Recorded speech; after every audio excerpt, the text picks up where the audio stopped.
a Fanny. Hola, buenas tardes. Soy Yaya Fanny, doctora en Historia de las Artes por la Facultad de Filosofía y Letras de la UBA. Trabajo en temas de conservación del patrimonio arquitectónico y natural.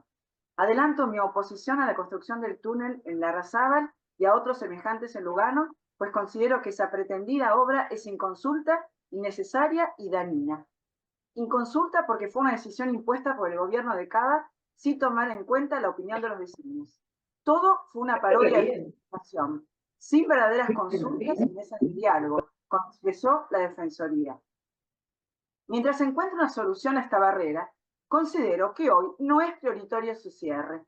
Llama la atención que entre los números que diera el experto Antonio Cortés de pasos a nivel, arrollamientos, etcétera, no haya mencionado ninguna estadística de accidentes sobre el de Larrazábal. Entonces, ¿cuál es la urgencia para concretar el proyecto ya? Además, es una obra dañina. Más que soluciones, ocasionaría numerosos impactos urbanos-ambientales negativos e irreversibles, que fueron muy bien señalados por quienes me antecedieron. Quiebre físico del casco histórico, ruptura del eje estación, iglesia, comercios, daño al patrimonio histórico, paisajístico, natural, inseguridad, inaccesibilidad para adultos y personas con discapacidad, daño al comercio, etcétera, etcétera, sobre lo cual no me voy a extender. Nos sorprendieron los discursos de los expertos para convencernos de la urgencia de la obra. ¿De verdad piensan que pronto se va a electrificar el tren, que será más veloz, con más frecuencia y que tendremos 40 minutos por hora de barreras bajas? Recuerden que el gobierno nacional suspendió obras y solo habla de privatizar trenes y, seguramente con el fin de acelerar esa nefasta intención, ya están sufriendo un enorme descuido y deterioro. Entonces, nuevamente les pregunto, ¿cuál es el apuro? La experta, que se refirió el otro día a la importancia de la obra para favorecer el funcionamiento del Verano Sur, vino a hablarnos en forma general y a ponderar los túneles ya realizados sin referirse a las frecuentes inundaciones que padecen, por ejemplo el túnel Espineta, el de Yatay, etc. Mencionó sí la estación de bombeo que se colocará para evitarlos.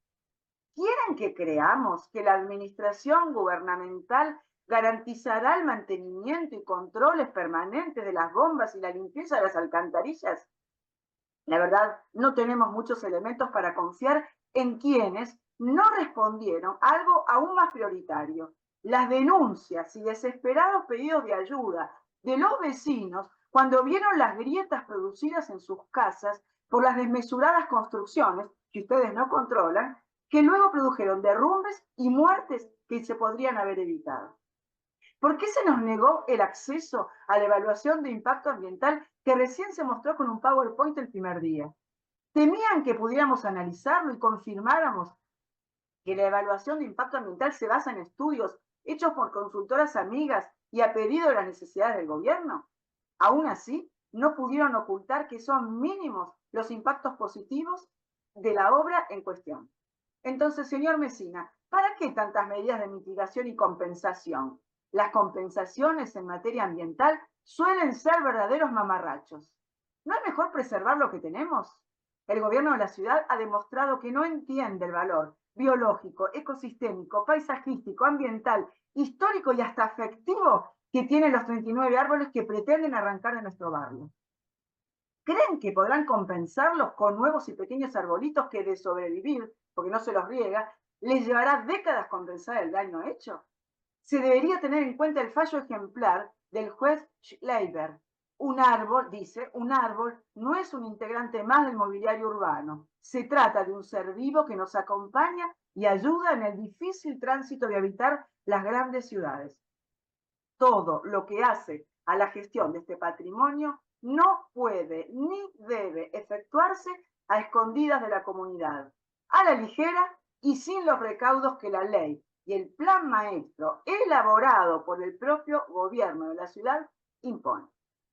Quiero responderle también al señor César Torres, quien despectivamente dice que somos unos pocos los que nos oponemos a este túnel. 5.000 firmas no es poco, tampoco 200 inscriptos en la audiencia. Y si fuéramos pocos, ¿acaso algo es verdad y es bueno cuando lo creen muchos? Los gobiernos deberían valorar y tener en cuenta si unos pocos visionarios dijeran que no a decisiones injustas e incorrectas. El mundo sería otro. El escritor Ibsen se refirió en su obra El enemigo del pueblo al único que supo decir que no a una empresa que acabaría por su contaminación con las playas turísticas de las que vivía el pueblo. El protagonista quedó solo, contra toda la corriente que hablaba del progreso que traería esa empresa, como nos hablan a nosotros, pero eso no invalidó su advertencia que pronto fue ratificada con la contaminación que se apoderó del lugar.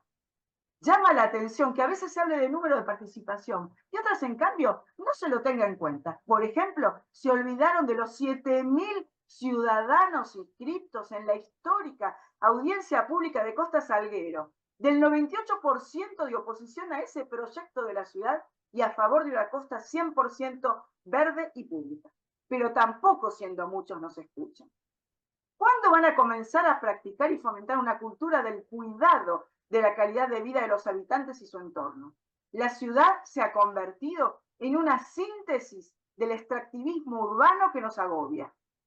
El gobierno planifica para los especuladores inmobiliarios o para los empresarios que hacen obras, como la pretendida, que no benefician ni a los ciudadanos ni al hábitat que compartimos. Por favor, si podría ir redondeando. Sí, ya en un ratito termino. Hace unos días, Jorge Macri anunció la obra del colector Bajo Costanera, que no será para solucionar los actuales problemas del colapso cloacal por la desmesura de las construcciones, sino para seguir construyendo viviendas de lujo en zonas cercanas a la ribera, que en época de cambio climático debería preservarse como espacio verde, absorbente, público y de calidad. Esta porción de esa misma ciudad desigual, Lugano, tiene muchas dificultades que aún están pendientes de resolver, que ya muchos han nombrado. Numerosa población vulnerada, déficit habitacional, la falta de terminación del Hospital Bienso, déficit educativo, etcétera, etcétera. ¿Cómo es posible que la ciudad siga haciendo obras no prioritarias de maquillaje y no tengan en cuenta las verdaderas necesidades de sus habitantes? El fin de semana pasado murieron en nuestras calles 3 personas por hipotermia. Un verdadero escándalo en una ciudad con tantos recursos mal direccionados. Ya termino.